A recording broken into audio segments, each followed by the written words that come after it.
जय श्री कृष्णा दोस्तों जीवन में हार मानने से पहले इस कहानी को एक बार अवश्य सुन लीजिएगा। इस कहानी में कही गई बातें आपके जीवन में बहुत काम आने वाली हैं, तो वीडियो में अंतिम तक बने रहिएगा। चलिए सुनते हैं आखिर वह कौन सी कहानी है। दोस्तों, एक बहुत गरीब लड़का था। वह कैसे भी करके अपने भोजन की व्यवस्था किया करता, लेकिन जब भी अपने भोजन को रखकर इधर उधर होता तो कोई उसका भोजन चुरा लिया करता। एक दिन उसे यह जानने की इच्छा हुई कि आखिर घर के अंदर से मेरा भोजन कौन चुरा लेता है। तो वह लड़का अपने भोजन को रखकर एक कोने में छुप गया। थोड़ी ही देर में उसे एक चूहा दिखा जो उसके भोजन को चुरा रहा था, और उस लड़के ने बड़ी ही चालाकी से उस चूहे को पकड़ लिया और उससे कहा, तुम्हें मालूम है मैं बहुत गरीब हूँ, फिर भी तुम मेरा भोजन चुराते हो। अगर तुम्हें चोरी ही करनी है तो किसी अमीर आदमी का खाना चुराओ, और इससे उसे कोई फर्क भी नहीं पड़ेगा। तो चूहे ने उस गरीब लड़के से कहा, तुम चाहे जितना भी कोशिश कर लो, परंतु तुम्हें उतना ही मिलेगा जितना कि तुम्हारे भाग्य में लिखा है। यह सुनकर लड़का बहुत हैरान हुआ और उसने कहा, यह कैसे हो सकता है। तो फिर उस चूहे ने लड़के से कहा, यदि तुम जानना चाहते हो कि तुम्हारे भाग्य में क्या है तो तुम गौतम बुद्ध के पास जाओ, वो तुम्हें बता सकते हैं कि तुम्हारे भाग्य में क्या लिखा है। लड़का गौतम बुद्ध से मिलने के लिए निकला। जाते जाते बहुत रात हो गई। रास्ते में उसे एक हवेली दिखाई दी, तो उसने हवेली के लोगों से रात में रुकने के लिए अनुमति मांगी। हवेली के लोगों ने उस लड़के से पूछा कि तुम इतनी रात को कहाँ जा रहे हो। तो लड़के ने कहा, मैं अपना भाग्य जानने के लिए गौतम बुद्ध के पास जा रहा हूँ। फिर उन्होंने उस लड़के से कहा, क्या तुम हमारे लिए गौतम बुद्ध से एक बात पूछ सकते हो कि हमारी एक पुत्री है जो बात नहीं कर पाती। ऐसा क्या करना होगा जिससे मेरी पुत्री की आवाज़ वापस आ सके। लड़के ने कहा, मैं आपके प्रश्न को अवश्य पूछूंगा। फिर सुबह होने पर वह लड़का सभी को धन्यवाद देते हुए आगे निकल गया। आगे जाने पर उसे एक विशाल पर्वत मिला जो पूरी तरह से बर्फ़ में ढका हुआ था। उस लड़के ने बड़े ही मुश्किल से उस विशाल पर्वत पर चढ़ा, तो वहाँ उसकी मुलाकात एक जादूगर से हुई। जादूगर ने लड़के से पूछा कि वह कहाँ जा रहा है। लड़के ने जादूगर को जवाब देते हुए कहा कि मैं अपना भाग्य जानने के लिए गौतम बुद्ध के पास जा रहा हूँ। तो जादूगर ने कहा, क्या तुम गौतम बुद्ध जी से मेरा एक प्रश्न पूछ सकते हो। मैं स्वर्ग जाने के लिए कई वर्षों से तपस्या कर रहा हूँ।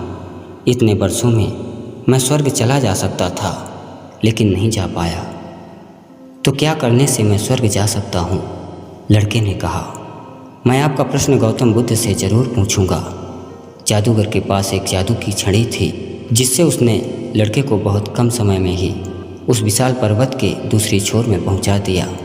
थोड़ा आगे चलने पर एक बहुत बड़ी नदी मिली, जो उस लड़के को पार करना एक बहुत बड़ी चुनौती थी। तभी उसकी मुलाकात एक विशाल कछुए से हुई। कछुआ उस लड़के को नदी पार कराने के लिए राजी हो गया। फिर कछुए ने भी प्रश्न किया कि वह कहाँ जा रहा है। लड़के ने कहा, मैं अपना भाग्य जानने के लिए गौतम बुद्ध के पास जा रहा हूँ। कछुए ने भी लड़के से कहा, क्या तुम मेरे लिए गौतम बुद्ध से एक प्रश्न पूछ सकते हो कि मैं 500 वर्षों से ड्रैगन बनने की प्रतीक्षा कर रहा हूँ, पर नहीं बन पाया। मैं ऐसा क्या करूँ जिससे ड्रैगन बन सकूँ। लड़के ने कहा, ठीक है, मैं आपका प्रश्न अवश्य ही पूछूंगा।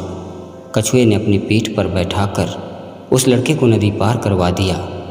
आखिरकार वह लड़का गौतम बुद्ध के पास पहुंचा।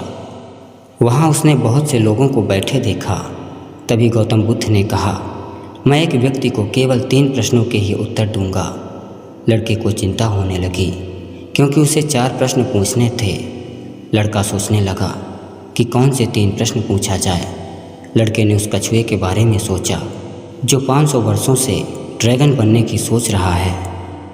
उस जादूगर के बारे में सोचा जो कई वर्षों से लगातार स्वर्ग जाने को तपस्या कर रहा है, और उस लड़की के बारे में सोचा कि वह लड़की बिना बोले हुए कैसे पूरा जीवन बिता पाएगी। फिर उसने सोचा, मैं तो एक गरीब भिखारी हूँ, कैसे भी करके अपना जीवन व्यतीत कर लूँगा। परंतु कछुआ, जादूगर और उस लड़की की समस्या हमसे कई गुना ज़्यादा है। यह सोचकर लड़के ने अपना सवाल न पूछकर उन तीनों के सवाल गौतम बुद्ध से पूछे। गौतम बुद्ध ने कहा, कछुआ 500 वर्ष से ड्रैगन बनने की कोशिश कर रहा है, लेकिन वह अपने कवच को छोड़ने के लिए तैयार नहीं है। वह तब तक ड्रैगन नहीं बन सकता जब तक कि वह अपना कवच छोड़ न दे। और जादूगर स्वर्ग जाने के लिए कई वर्षों से लगातार तपस्या कर रहा है, लेकिन वह जादुई छड़ी हमेशा अपने पास रखता है, जो उसे स्वर्ग जाने से रोकती है। अगर वह स्वर्ग जाना चाहता है तो उसे उस जादुई छड़ी को छोड़ना होगा। और रही बात लड़की की, तो जिस दिन वह अपना जीवन साथी चुनेगी, उस दिन लड़की की आवाज़ वापस आ जाएगी। लड़के ने गौतम बुद्ध को प्रणाम कर वहाँ से प्रस्थान किया और सर्वप्रथम उसने कछुए से सारी बात बताई। कछुआ इन सारी बातों को सुनकर अपने कवच को खोल दिया तो उसके अंदर कई कीमती मोती मिले। कछुए ने वो मोती उस लड़के को दे दिए और ड्रैगन बनकर उड़ गया। फिर वह लड़का जादूगर से मिला और कहा, तुम्हारे प्रश्न के जवाब में गौतम बुद्ध ने कहा है कि जब तुम जादू की छड़ी त्याग दोगे तुम्हें स्वर्ग मिल जाएगा। जादूगर ने वह छड़ी लड़के को दे दी और उसे स्वर्ग जाने का मार्ग मिल गया। फिर वह लड़का हवेली में गया जहाँ उसने पहली रात बिताई थी। उसके वहाँ पहुँचते ही कुछ लोग वहाँ आए और बोले, तुम वही हो ना जो उस दिन हमारी हवेली में आए थे? उसने कहा, हाँ मैं वही हूँ। और फिर उस लड़के ने सारी बातें उन लोगों को बताई। यह सुनने के बाद उस लड़की ने उसी भिखारी लड़के को अपना जीवन साथी चुना, जिससे उस लड़की की आवाज़ वापस आ गई।